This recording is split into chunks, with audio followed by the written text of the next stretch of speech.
So sa kabila po ng pagtestigo po ninyo ngayong araw, inaamin nyo ba na wala kayong personal na kaalaman sa nangyaring investigation starting November 23, 2024? Okay, so I'll just use my own translation, chismis. Anyway, at any rate, kung wala kang personal knowledge, chismis lang yon, tama?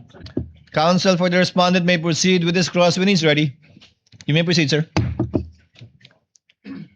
Good afternoon, Director Matiba. Good afternoon.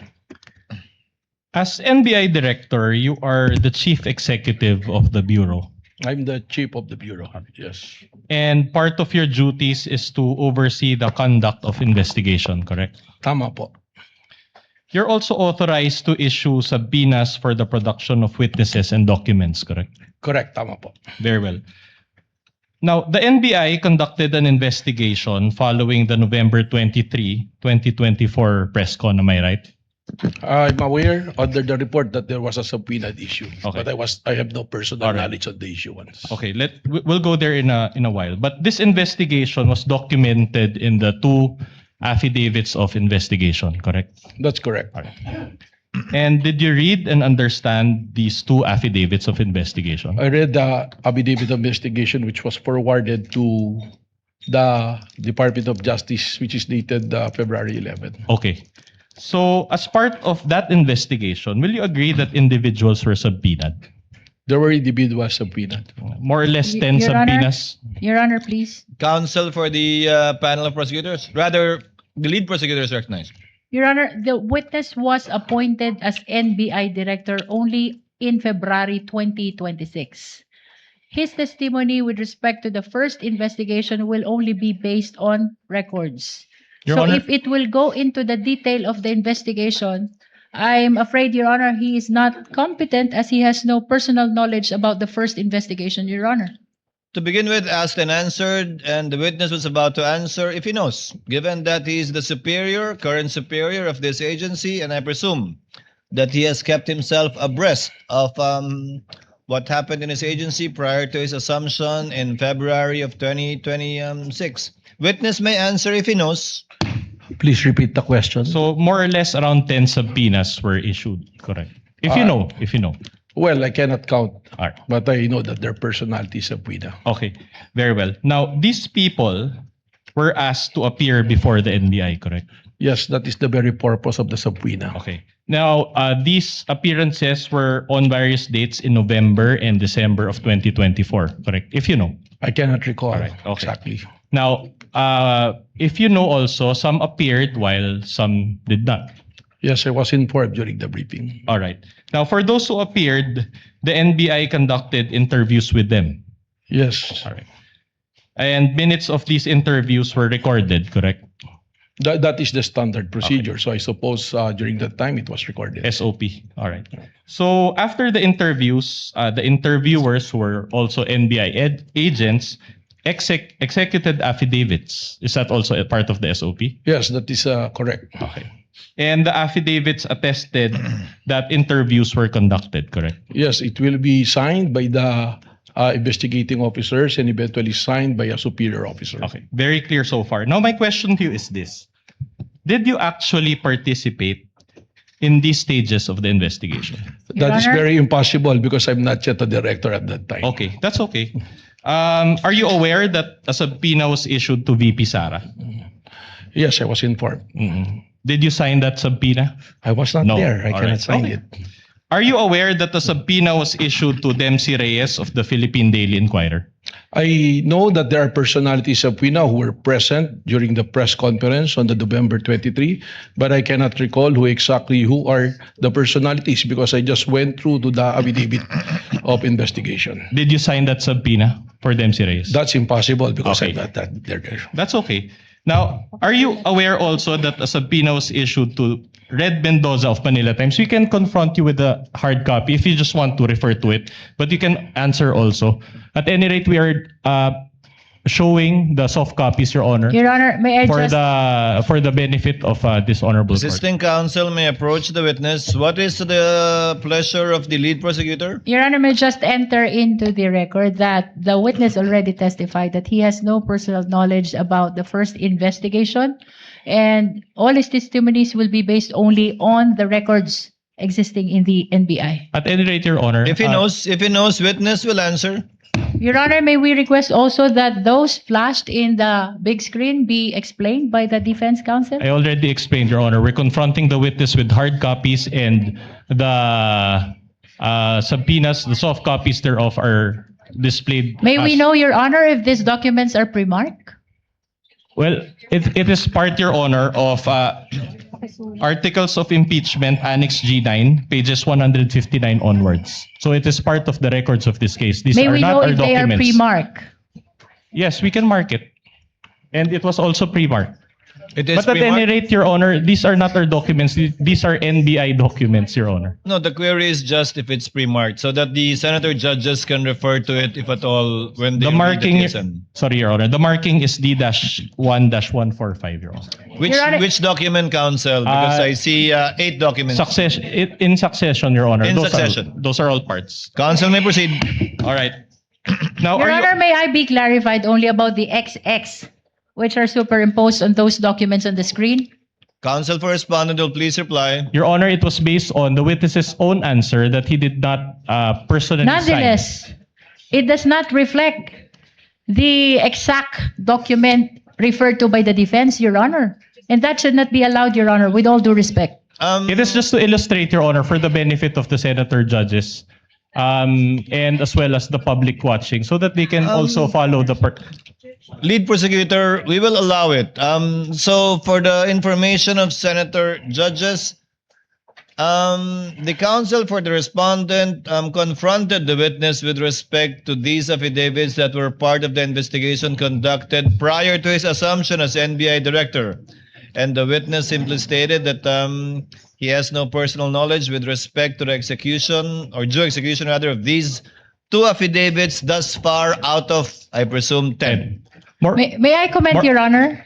The lead prosecutor may register her comment. May I know what is wrong with just presenting the exact document instead of those which are marked with XX? Your Honor, I'm afraid it will give a wrong impression to the viewing public that those XX has something to do with inability, perhaps, or whatever impression it may give to the witness with respect to the to attending to the subpoena, Your Honor. Short May we rejoin- just remove those XX? We don't mind if they flash the documents, but it should be an exact reflection of what the document is. Short rejoinder, Your Honor. No need for a rejoinder. Court is ruled, and the court notes the observation, manifestation, and objection of the lead prosecutor. Again, I think it's quite plain that these are documents that the witness cannot or does not have personal knowledge about because he was not yet the NBI director. Counsel may proceed. Witness may answer. All right, I'll move on. Are you aware that the subpoena was issued to Red Mendoza of Manila Times? I'm aware that there is a subpoena, but on the actual issuance of the subpoena at that time, that will be impossible to be aware of because I'm no longer I'm So- not yet the NBI director. So in short, he did not sign it. I did not All right, sign. okay. I think it was All right, signed that- by Glenn Ricarte. All right, that's enough. Okay. Now, are you aware also that the subpoena was issued to Bons Magsambol of Rappler? Based on the affidavit of investigation, I think it was mentioned. And did you sign that subpoena? It is again signed by a certain Glenn Ricarte. Are you aware that the subpoena was issued to Ana Rosario Malindog Uy, also of Manila Times? Again, based on the investigation report. And did you sign that subpoena? No. All right. Are you aware that the subpoena was issued to Jason Rubrico of SMNI? Again, based on the investigation report. Did you sign that subpoena? Your Honor, may I Possible. respectfully interrupt? Lead prosecutor is recognized.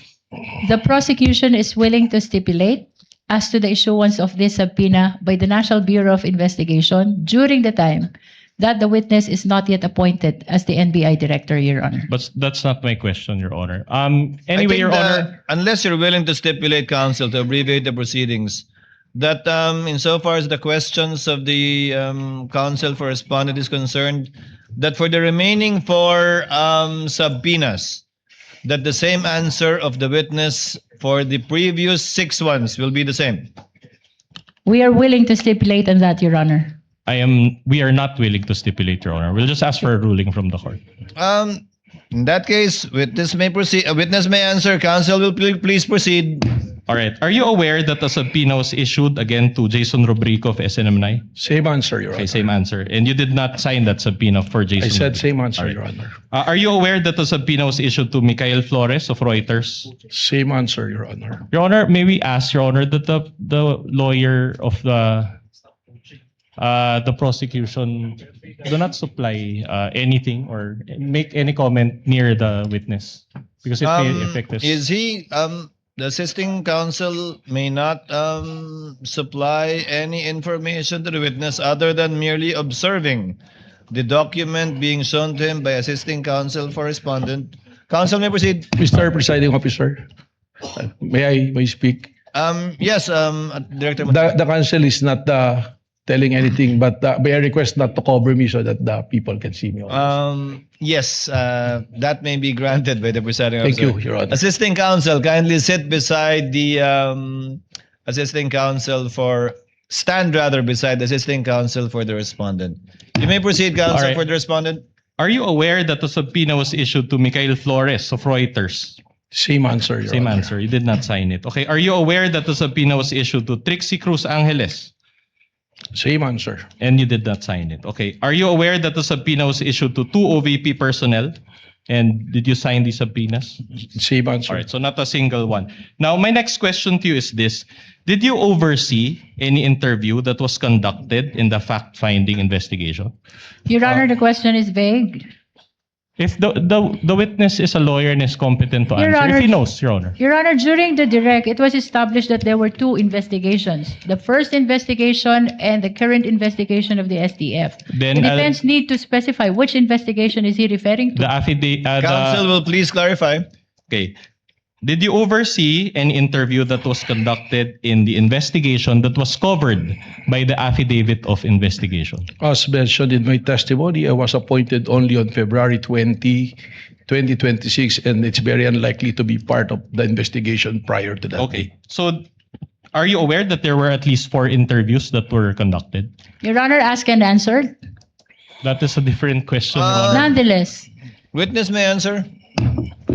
I'm not aware because I'm not yet there. Okay, so are you aware? Let me be more specific. Are you aware that an interview of Dempsey Reyes of PDI was conducted? I'm not aware of that, but as reflected in the investigation report, it was there. So, in other words, you did not oversee that interview. Yes, definitely. All right. Are you aware that there was an interview of Fred Mendoza of Manila Times? Same answer, Your Honor. Same answer. Are you aware that there was an interview of Bons Magsambol of Rappler? Same answer. Same answer. So you did not oversee that interview. And are you aware that there was an interview of Jason Rubrico? Did you oversee this interview? Again, same answer. Same answer. Okay. Did you see them sign any minutes of the meeting? No. No. Did you meet any one of these interviewees? At Before that or time? after? Before or after? Who among the Among the interviewees that I No. mentioned? No.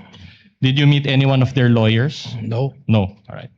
Now, were you even present at the NBI Cybercrime Division office at the time of these interviews? That is impossible. All right. After the interviews, affidavits attesting to the interviews were executed, as you mentioned.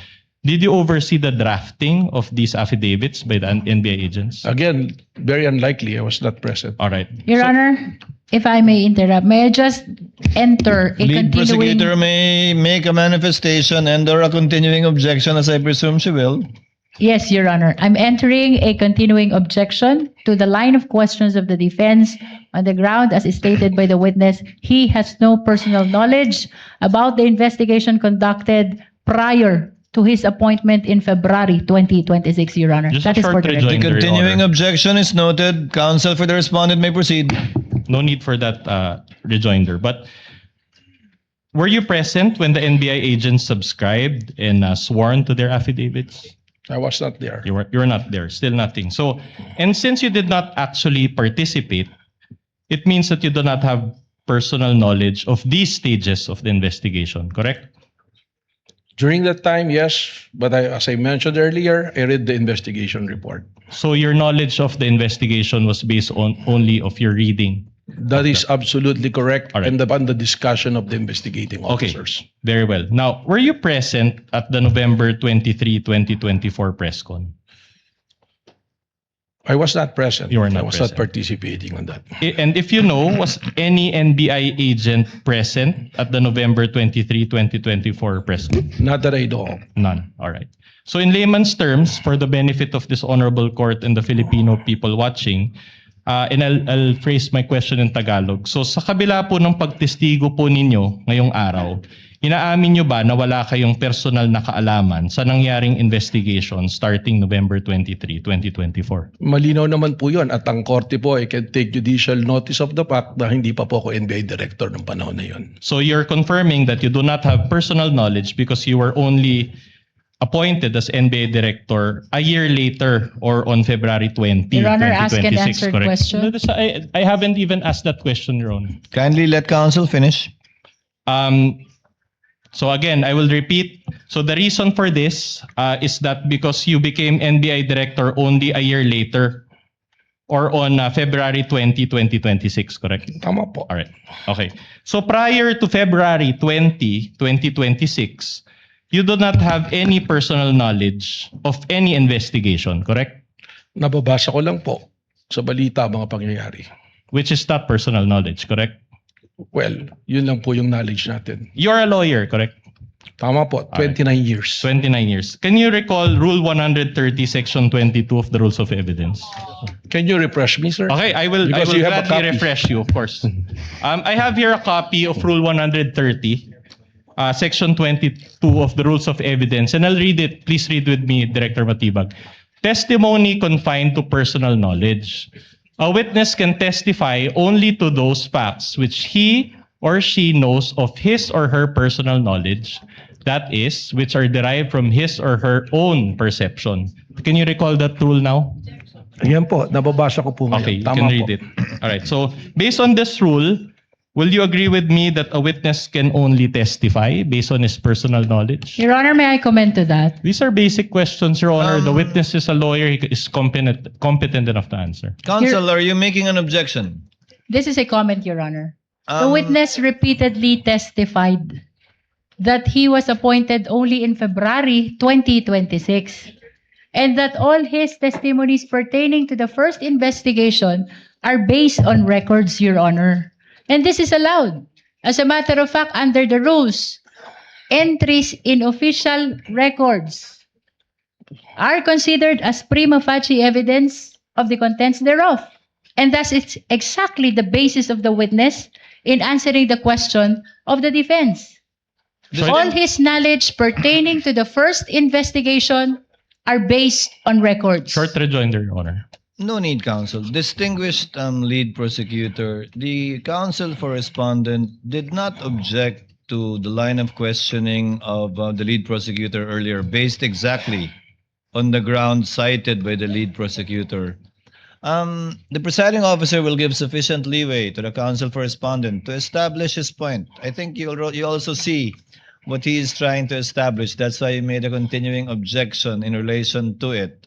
I'll give you some leeway, counsel, but go to your next topic as soon as you're done with this. Thank you, Your Honor. So, again, based on this rule, a witness can only testify based on his personal knowledge, correct? Tama po, pero Alright. meron pong mga exceptions sa rule All na right. yan. Okay. If not based on personal knowledge, then that is hearsay, correct? But it's not an absolute rule po dahil may exceptions nga po. Okay, now, I'm trying to look for the Filipino term for hearsay. Ano ba yung hearsay sa Tagalog? Sabi-sabi or chismis? Is that a fair translation? What is a fair translation to you of hearsay? in Your Honor, the Filipino? question of the defense is misleading. He never testified that that is hearsay. No, I'm not As a asking matter him. of fact, he's trying to raise the exception to hearsay. I'm not asking about the exceptions of hearsay. I'm asking a translation of hearsay. Your May Honor. we know- Anyway, I'll move on to. If the witness If the knows, if he does not know, he may say so. Hindi ko po alam kung anong translation dito sa Tagalog. Okay, so I'll just use my own translation, chismis. Anyway, at any rate, kung wala kang personal knowledge, chismis lang yon, tama? Hindi ko naman po naririnig sa korte, ako'y nag-practice din, kahit deterministis sa Tagalog, kahit minsan ko po, hindi ko po narinig ng hearsay ginamit ang salitang chismis. All right, I'll move on. Now, the main material that the NBI used in its investigation was the video of the November 23, 2024 press con, correct? Tama po. Did you watch that whole video yourself? Napanood ko po. The whole video? Well, yung pong importanteng bagay dyan ang aking tinutukan pero napanood ko po. All right. Now, let me ask you, do you confirm that in that virtual press con, VP Sara spoke about a lot of topics? Tama po. All right, I'll show you a portion of that video, and then I'll ask questions thereafter. Now, Your Honor, we beg the indulgence of this honorable court. Again, this video is a little lengthy, but we will only show one video, Your Honor. Counsel may proceed. At nakain ninyo, buffet, dyan, ito, sa House of Representatives, alak, at ang mamahaling wine.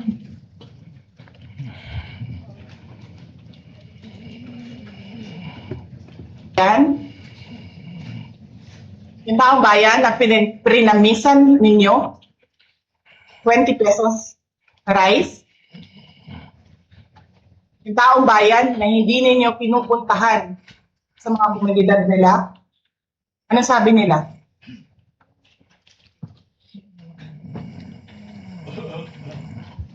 Ganyan ang bayan natin. Okay na lang kami sa asin. Sa kung ka nakahanap, bayan, na ang tao, because of their hopelessness, because there is no functioning corporate, okay na lang sa asin.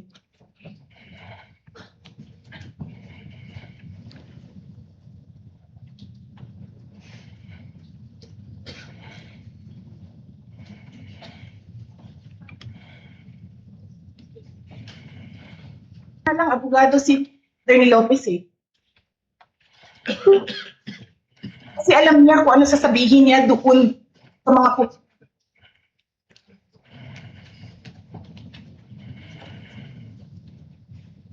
Your Honor, it appears that we're having technical difficulties. Can we just Yes, replay that part, Your Honor? Nakawin yung cellphone. Sabihin mo, Your Honor, may I make a manifestation first? Can the tech kindly pause and rewind a bit with respect to the portion? Just a bit. Your Honor, this is part of the question, Your Honor. Can we ask that the manifestation be made after the playing of this video and the asking of the appropriate question? Your Honor, the manifestation concerns the very video that they are presenting. We're already playing it, lead counsel. We will recognize you after the video is played. Kindly proceed with the playing of the video. ng cellphone. Saan ka nakahanap? Papasok ka, nanakawin mo yung cellphone, dadalhin mo pa yung tao.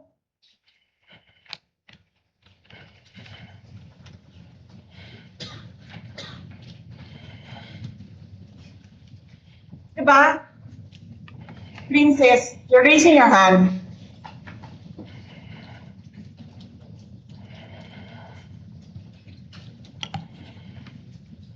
Hello? Naririnig po ba ako, Princess Maui?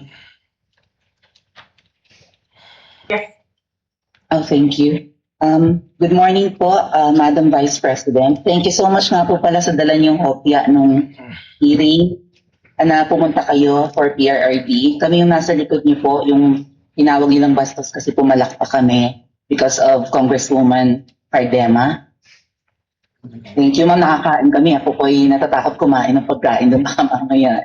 Ma'am, mag-iingat po kayo. Nasa teritoryo kayo ng kalaban. Okay lang Nag-aalala po kami para. ma'am, kasi sila naman sila talaga yung bastos eh. You read Opo, what you okay. talk. Yeah. Mag-iingat po kayo kasi sa dinami-rami po ng inyong mga pasabog ngayong gabi, it seems like marami po talaga kayong alam about them, no? Dahil sa pagkakasama niyo sa kanila during the campaign and during the 2022 elections. Baka po mamaya kasi totoo yung mga naririnig namin o yung, I don't know if it's true, na meron daw silang Operation Romanovs and baka bala kayong ubusin ang inyong pamilya dahil hadlang kayo sa kanilang mga balak in the future. So, mag-ingat po kayo. Kami po kasi kami ng EDSA Friday Crew, kami yung bumababa every Friday dyan sa EDSA because we believe yan yung tamang venue sa dinami-rami na ng problema natin. Ang kaya lang naman po namin gawin ay manawagan na bumaba na yan. Ano po kayo ang remedy naman ninyong mga nasa posisyon or ng mga kayang labanan itong napakarami na pong ginagawang korupsyon at krimen laban sa taong bayan? Ano po ang pwede nyo maging remedy para matapos na ito? Lalo't nagsisigaw na po ang taong bayan na mag-people power. Yes. Huwag kang mag-alala, ma'am, sa security ko.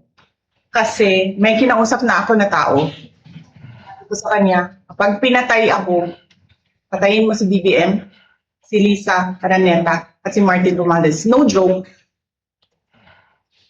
No joke. Nagbilin na ako, ma'am. Pag namatay ako, sabi ko, huwag ka tumigil na. Kung hindi mo mapatay sila. And then he said yes. So, alam mo, ma'am, yan ang lagi kong sinasabi sa mga kabayan lang. Ang laban, wala dyan sa EDSA, ma'am. Wala dyan sa mga highway. Ang laban, ma'am, nandun sa loob ng palasyo. Yan ang problema.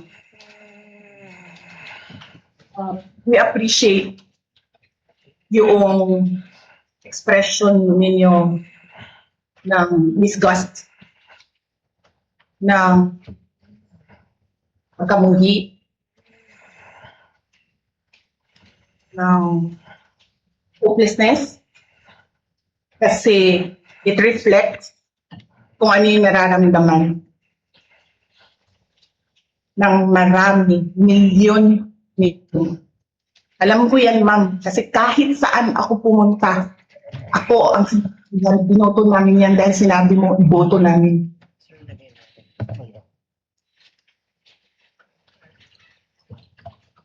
So, yes, ma'am. Maraming salamat sa ginagawa ninyo. Dahil sa ginagawa ninyo, I'm sure nakikita yan ng taong bayan. Na-appreciate nila yan. Marami sa ating mga kababayan ang gusto sumali sa inyo. Pero sa sobrang hirap ng buhay ngayon, hindi nila maiwanan yung mga trabaho nila at hanap buhay nila para pumunta sa daan. Bakit sila naghihirap? Bakit? Dahil sa gobyerno. Hindi ba dapat yung gobyerno natin ang nagpapagaan ng buhay ng tao? Bakit ang gobyerno natin ang nagpapahirap lalo sa tao? Kasi gusto ba nila lagi na lang mahirap ang mga tao para madali mapasunod? May mga lugar kami sa Mindanao na ganyan ang mga politiko. Gusto nila mahirap lahat. Bahugan lang nila ang kwarta. Governor na sila, mayor na sila, congressman na sila. Hanapin niyo, ma'am, yung mga lugar na sobrang hirap sa Mindanao. Tingnan niyo anong gawain ng politiko. Pinapakain lang ng pera ng tao. Pinabastos yung kanilang pagkatao. Dahil wala silang pakialam. All right. For the benefit of this court, that is timestamp 1-12, 1:12:43 onwards of the video recording with accompanying transcript. With the This is permission of the counsel for respondent, the lead prosecutor is recognized for her manifestation. Your Honor, I wish to manifest that the video which was played is unmarked and spliced video, Your Honor. That is for the record. The counsel for respondent just mentioned the timestamp and the marking as well. Counsel for the respondent may proceed. All right. Now, Director Matibag, these are my questions about the statements of VP Sara in that video. Do you have personal knowledge of the theft incident involving Attorney Lopez's cell phone? Wala po. Wala. Do you have personal knowledge on the buffet in the House of Representatives? Wala po. Wala. Do you have personal knowledge on the communities na asin lang ang kinakain? Wala po. Alright. Do you have personal knowledge on the person whom VP Sara talked to regarding BBM, FL, and the former speaker? Wala po dahil Wala. siya nakipag-usap. Alright, okay. Thank you for that. So, now you mentioned that you watched the whole video. My question to you is, did the NBI conduct any separate investigation regarding the various acts of corruption alleged acts of corruption of BBM, FL, the former speaker, and the congressman as mentioned by VP Sara? Marami pong iniulat sa akin na mag-investigasyon, subalit hindi naman po kasi binanggit doon sa video sino ang mga particular na kailangang imbestigahan. Kaya naman po yung investigasyon na ginagawa ngayon ng NBI, maaaring tumutukoy na po sa mga taong binabanggit po. Right, but as NBI director now, you have the authority to investigate alleged cases of corruption, correct? Tama po yun. All right. In fact, you came out in the news recently stating that you will investigate the 2019 SEA Games, correct? Tama po. All right. And the 2019 SEA Games came prior to this 2024 press con, correct? Tama po. Okay. Do you intend, my next question is this, do you also intend to investigate the alleged corruption involving the unaudited confidential funds of the OP, Office of the President, also mentioned by VP Sara? Kung meron po mga ebidensyang ilalatag sa amin para amin pong sundan, hindi po magdadalawang isip ang NBI sapagkat ito po ang mandato ng NBI. All right, thank you for Mag-imbestiga ng mga krimen po, amin pong nakikita. All right, thank you for that answer. Now, do you also intend to investigate the alleged corruption involving the former speaker going around the country and giving government funds to people, also mentioned by VP Sara in that video? Your Honor, may I comment, Your Honor? What is the comment of the lead prosecutor? We are objecting to that question, Your Honor, as the same is misleading. Your Honor, if he knows, he said he watched the whole video, he listened to the statements. There was a statement there. Witness may answer if he knows. Well, kung meron po mga ebidensyang pumapasok tulad ng lahat ng aming ginagawa, we are driven by evidence and the process and the law na dapat pong sundin. All right. Now, my next question is, your wife is also a member of the House of Representatives. That is correct po.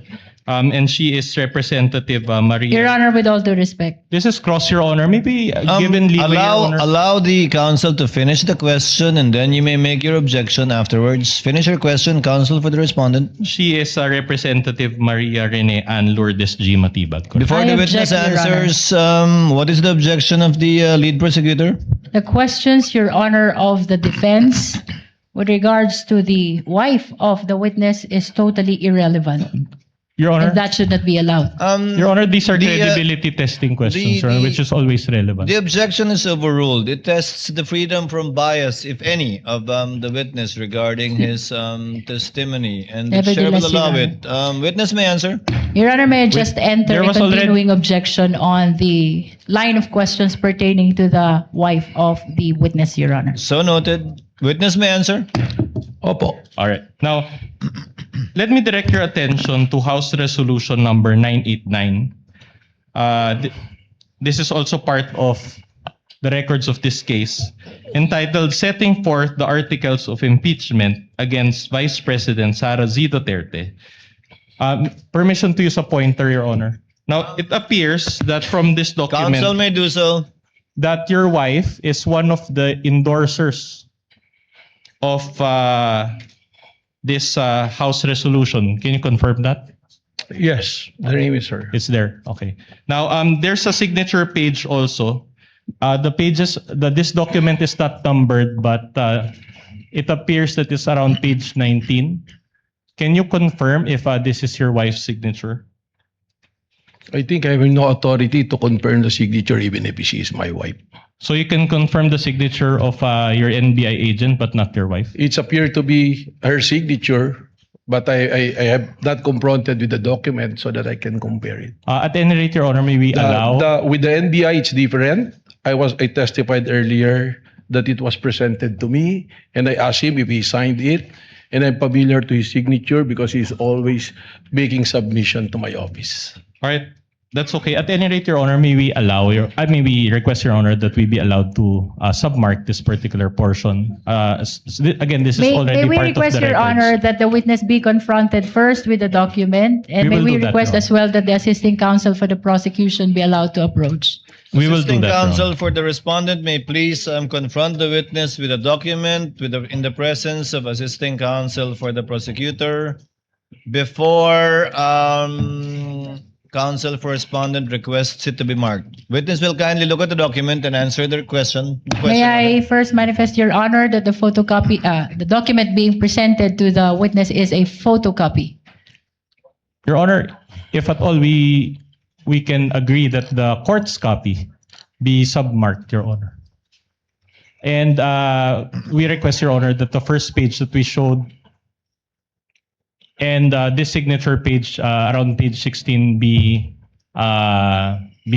submarked, even at later, Your Honor, before the clerk. It shall be done at a later time. In the meantime, by the oath of respective counsels, I believe we can rely on this copy, subject to confirmation in the marking of the actual copy that the court has. And Of the you're referring to the impeachment resolution on impeachment, right? yes, Your Honor, Counsel. but Your Honor, insofar as the identification of this witness, we are relying actually on the transmittal by the Committee on Justice, which was received by our office on May 11, 2026, Your Honor. Not So by it is- my office, but by the Secretary General of the Senate. Kindly confront the witness with the document so that he may answer intelligently. If you know only, Director Your Matibag. Honor, That respectfully, is the if I may say something, if the court Yes, will allow me. Director Matibag. In order to save time in the questioning of the defense counsel, I think he's going to the position if my wife endorses the article of impeachment so that we save time and it's on record. It's a matter of public notice. Yes, my wife is one of the endorsers of the impeachment. Duly noted. Counsel, move on. All right, thank you for that admission, Director Matibag. And despite that spousal relationship that you admitted, you decided to appear and testify today, correct?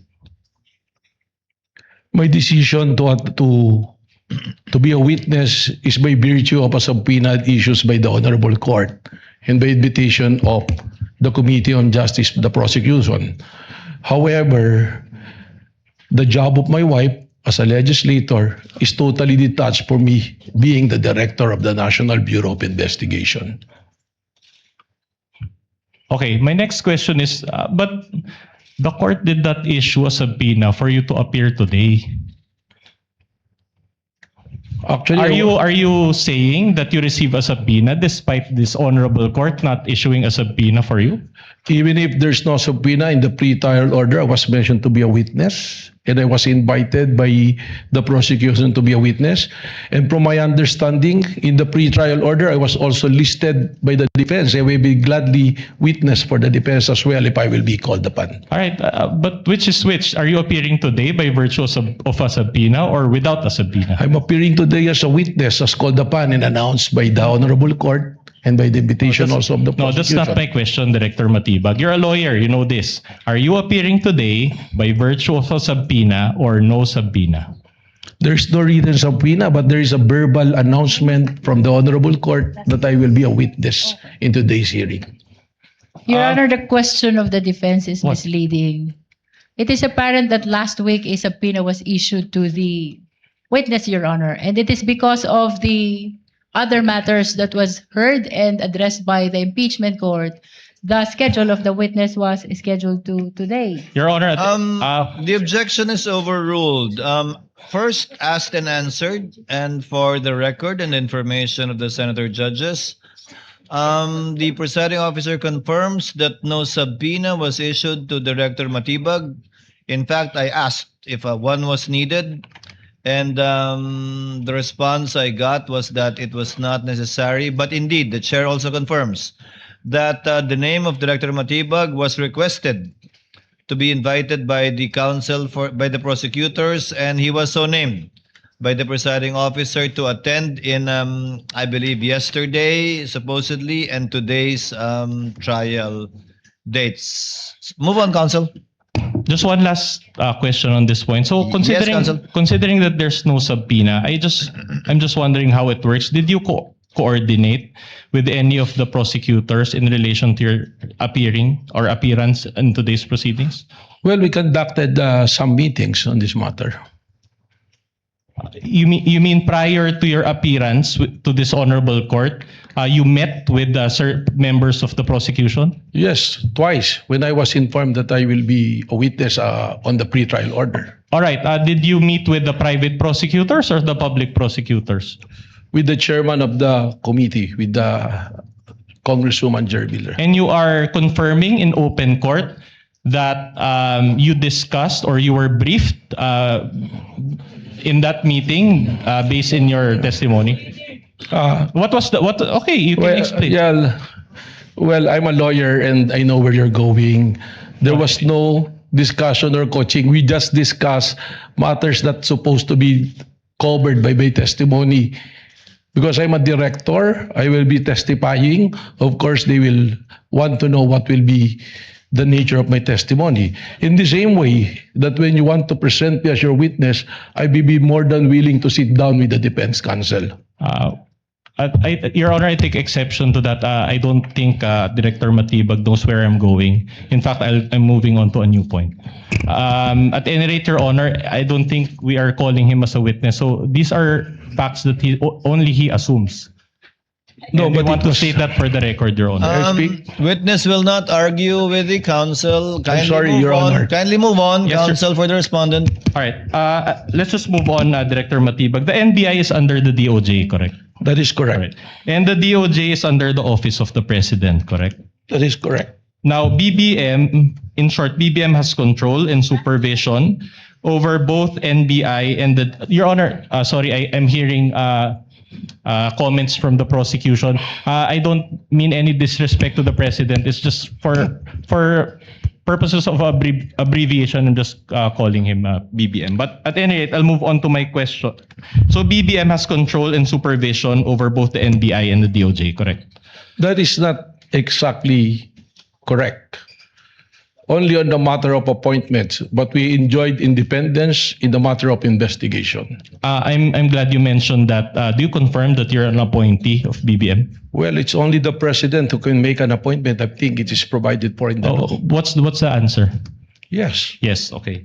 And so my question to you is this: did BBM participate in the NBI's investigation in any way? No. No. All right. So don't you consider your appointment as NBI director as participation on the part of BBM? No. No. Okay. All right. You mentioned a while ago that after the affidavit of investigation, it was submitted to the DOJ for evaluation, correct? For their evaluation and finding if there's enough reason to file a case before the regional trial court or the proper courts.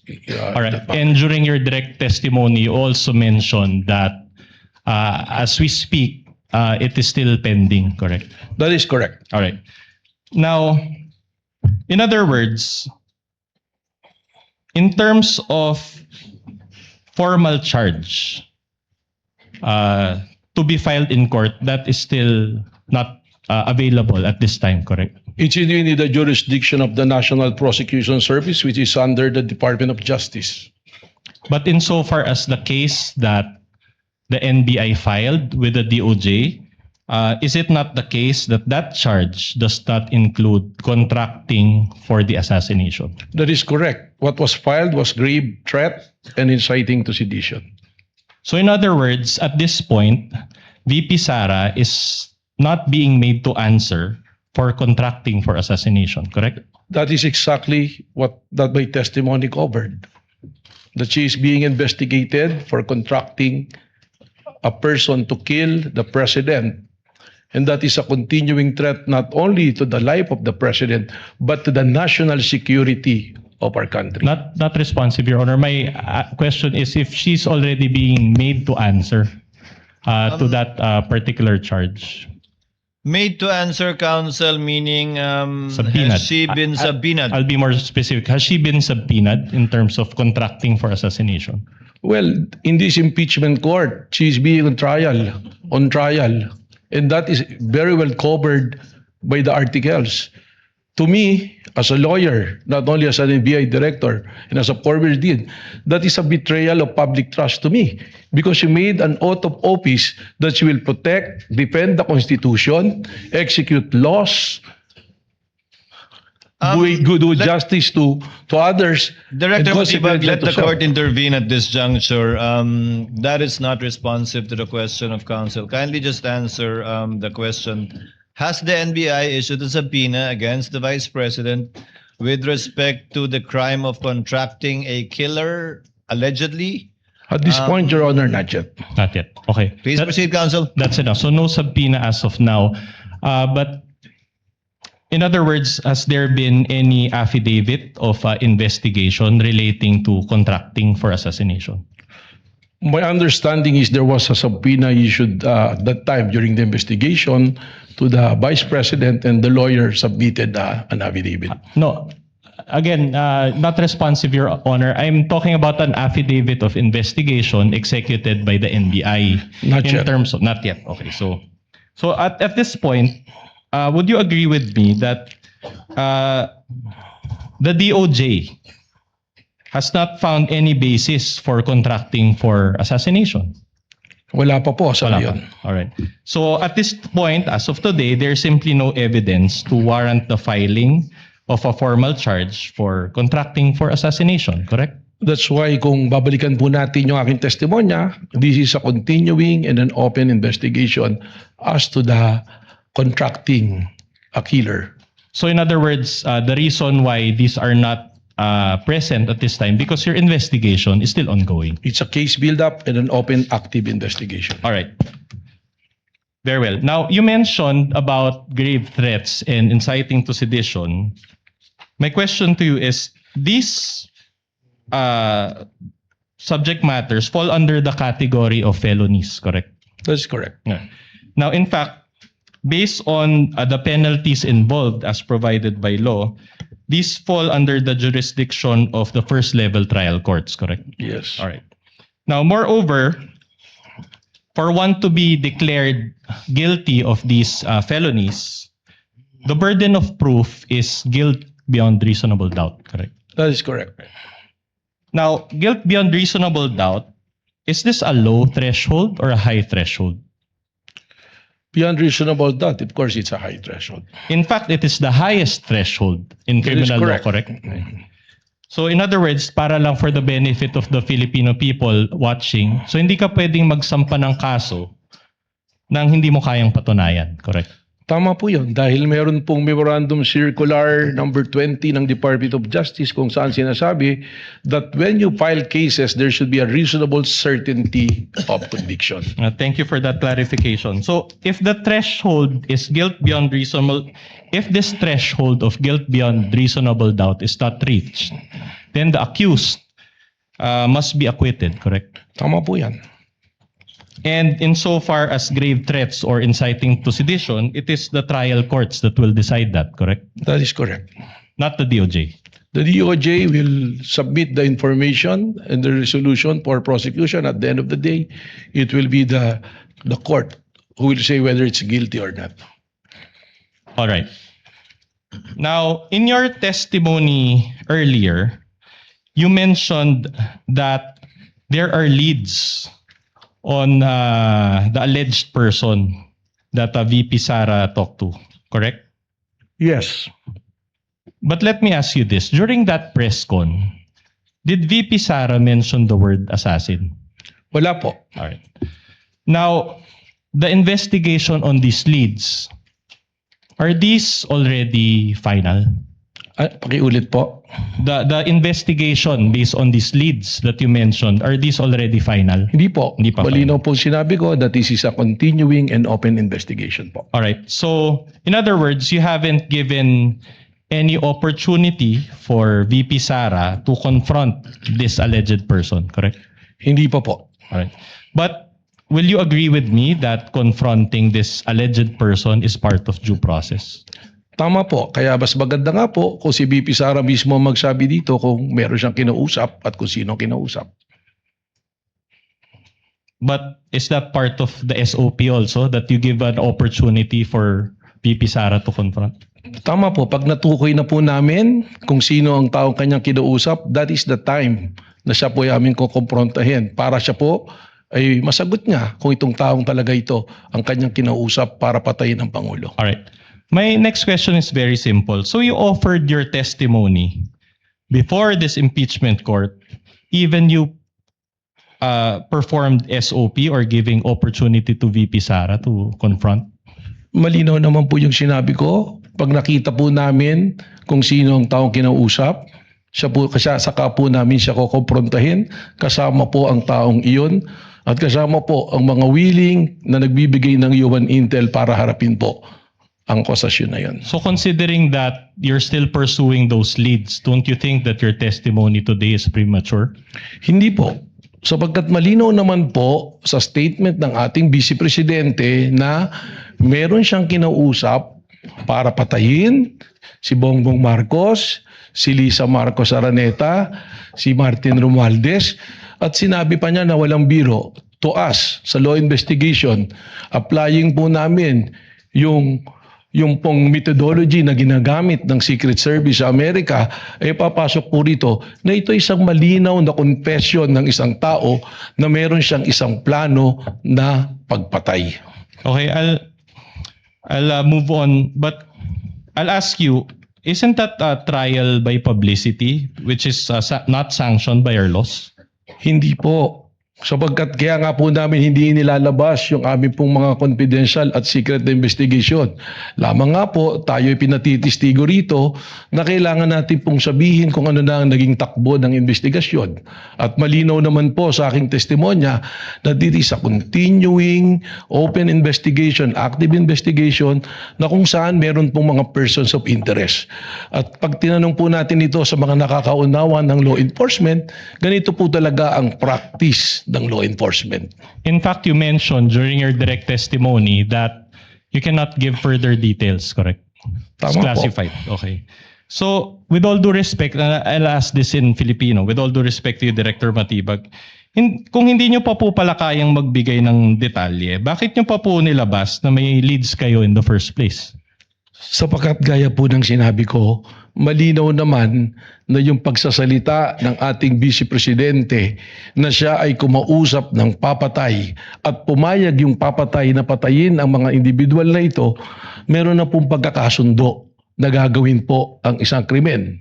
Yeah, but my point is, wouldn't that prejudice your ongoing investigation that you come out here and you make statements that you already have leads? Objection, Your Honor. That is speculative.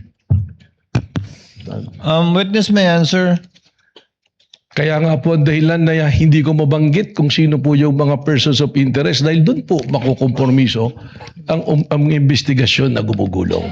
Okay, at any rate, if this ongoing investigation progresses, that is the only time that a different charge will be executed against the Vice President. Balikan ko po Speculative, ulit. Your Honor. Babalikan ko po ulit. Para po sa amin, malinaw na ang pagkontrata sa pagpapatay o ng papatay sa mga pangalang binanggit ay nandoon na. Applying the methodology ng Secret Service na binanggit ko po kanina.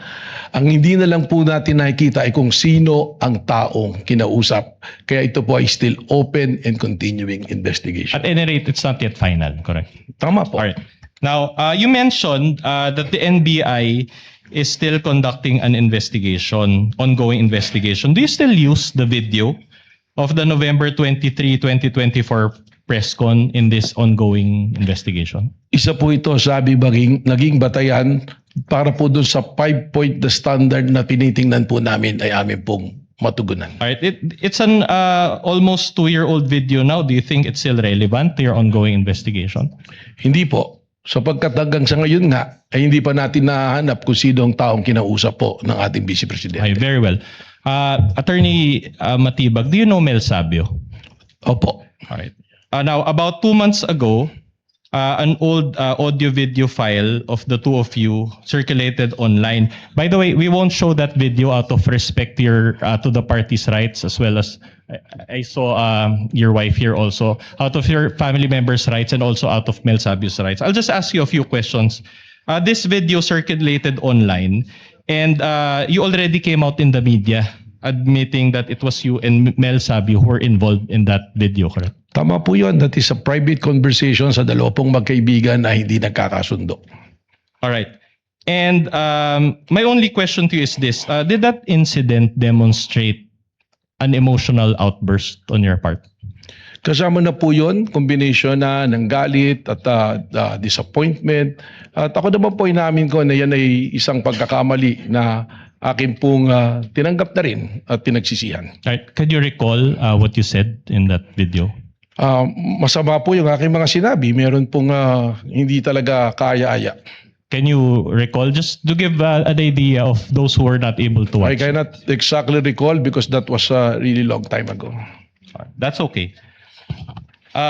Now, on July 10, 2026, you wrote a letter to Representative Luistro. Do you confirm this?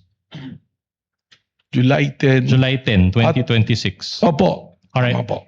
And in that letter, we can confront you with a hard copy, but we can also flash. In that letter, you mentioned, and I quote, "As director of the Bureau, I will personally attend to represent the NBI at this summit of director and commissioner general level law enforcement leaders across the Asia Pacific, which will require my travel and attendance on those dates." Now, those dates pertain to July 21 to 22, 2026. So today and tomorrow. Do you confirm this? Opo. All right. Now, in that letter, there was a prior letter to that, correct? Which you received from FBI Director Kash Patel. Tama po. Do you personally know Kash Patel? Hindi po, pero hindi po siya personal kong kilala. All right. And did you inform him at any point that you're a lawyer? Hindi ko po alam kung alam niya na abogado. Okay. That's interesting because in the letter, and I'll use my pointer again, he referred to you as Dear Director Attorney Matibag, which in this record was submitted to this honorable court through the prosecution on July 13, 2026. Now, just a manifestation, this now forms part of the records of this case. So, are you friends or did he just research about your being a lawyer? Ganito po kasi ang nangyari dyan. Meron pong high value target, one of the top 10 most wanted. Si Henry Kimball, ang pangalan po niya, who scammed the government about 2.8 billion. Number 2 po siya sa 10 most wanted. And we have a coordination meeting with our local counterpart ng US Embassy na FBI station in Manila, si Ma'am Courtney, asking for our help for the extradition of this person who happens to have a problem in the court in Makati. They were expecting na ito pong taong ito ay matagal pa bago ma-extradite sa kanila. Lumapit po sa atin sa NBI at dahil natulungan po natin na yung inaakala nilang buwan ang lilipas bago ma-extradite, inatulungan po natin sila sa loob ng 2 araw ay na-extradite po. Kung kaya nung na-extradite po, ito pong si Henry Kimball, ako po ay tinawagan ni Ma'am Courtney ng FBI nang siya nasa Amerika at sinabi na nagpapasalamat. Katunayan po, nagpadala po ng letter of gratitude ang FBI. At yung pong pag-attend ko sa Bangkok, hindi naman po basta lang ako attend doon sa conference. There was an opportunity on the side na magkaroon po kami ng pagpupulong po ng personal ni Director Kash Patel. Yeah. Kaya po gusto ko sana makadalo doon. Thank you for that clarification. Anyway, I'm just asking because the schedule of the court actually changed or was altered because of this letter. Just a few questions on this. Now, upon perusal of this letter, it appears na sinulatan kayo na diretsyo ni Director Kash Patel and walang address yung NBI. It just says Manila. Do you confirm the receipt of this letter? It was sent through an email Through po. email. Okay. Now, of course, before you wrote Representative Luistro, you first confirmed your attendance with FBI Director Patel, am I right? Wala pa po, the confirmation. Dahil malinaw naman po, sinasabi ko nga po kay Congressman Luistro na 2 event yan na magkasabay. Sayang yung opportunity na maaari kong makausap yung FBI Director sapagkat it's very rare that an FBI Director will talk to an NBI Director. Yeah, oh. So sinabi ko na baka naman pwede na mas mapaaga kung pwede lang at kung makikita naman po doon sa liham ko, respectfully I'm requesting. Pero lininaw ko po kay Congressman Luistro na 2 event yan at in order of priority, ang aking pong priority ang tumistigo po dito po sa impeachment court. At sabi ko naman, pinabot ko po through Ma'am Courtney that probably we can arrange another day na magkausap po kami ni Director Cash Patel. Okay, thank you for that clarification. At any rate, you're admitting that before you wrote Representative Luistro, hindi pa final yung confirmation mo dito kay Director. Meron na pong arrangement. May Pero arrangement alam na. po nila na ako'y magtitistigo. So kung malilipat po, that is the only time na ako po ay pupunta sa Bangkok po. No, I'm talking about may confirmation na kayo ni Director Cash Patel before you wrote Luistro, wala pa. There was already an invitation and information channeled to their local representative, si Ma'am Courtney po. Ma'am, sino yun, ma'am? Siya po si Courtney, siya po yung I FBI see. representative Okay. dito. At any rate, my question is, do you maintain that this is an official invitation from FBI Cash Patel? Opo. All right. Katunayan, meron pong dumalo ngayon doon, yung pong aming representative ng IOD. And it's also director or commissioner level.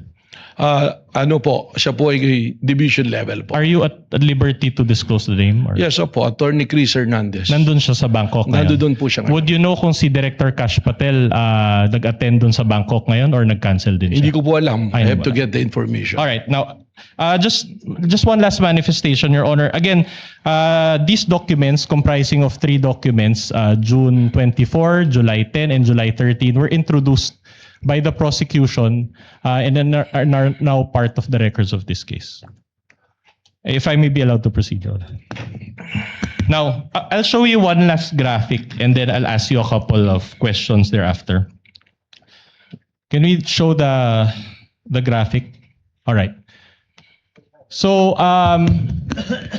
this is from the Daily Tribune. Your Honor, please. No question yet, Your Honor. Yes, Let counsel but finish with his question, All and right. then the lead prosecutor may make her objection. All right. This is from the Daily Tribune. Okay. And this is the entitled Public Trust Rating. I'll just focus on the green, not the red. No, but Vice President Sara Duterte, it says they're 57%. And this was conducted by the Social Weather Station's SWS survey. Okay. Now, my question to you is this. You mentioned that you have an ongoing investigation. Do materials like this, insofar as how Filipino people view or trust VP Sara, have an effect in your investigation? objection, Before Your the Honor. witness answers, lead prosecutor is recognized for objection. What is the basis of the objection? Your Honor, the defense is showing a picture of the president and the vice president with a certain rating at the bottom. This has no relevance at all, Your Honor, with respect to the subject matter of this impeachment trial. I think he And has. we are objecting to the presentation of this picture, Your Honor. I think it has. Just a short rejoinder, Your Honor. Kindly allow the lead prosecutor. Are you done, ma'am? Yes, Your Honor. Just a short rejoinder, Your Honor. Attorney Vinloan is The recognized. witness mentioned the term betrayal of public trust. And we can run the TSN back. Your Honor, of course, we're allowed, this is cross-examination, we're allowed to present controverting evidence to that statement. The chair will allow the witness to answer despite that there is no date when this survey was taken. Kindly answer if you know, Director Matibag. Gladly, Mr. Presiding Officer. Alam niyo po, survey yan. And all of us know, or for the information of the public, a survey is just a snapshot of something. It doesn't necessarily follow na yung survey na yan is kumbaga nakataga na sa bato. Pangalawa po, may mandato po ang NBI. We cannot be swayed by public opinion o kaya po ng aming personal na opinion. Kami po ay nag-iimbestiga, nababatay sa batas, nababatay sa proseso, at nababatay po sa ating itinakdang mandato base po sa pagtatatag ng NBI. So the short answer to my question is no, it doesn't affect. No, it Alright. will not.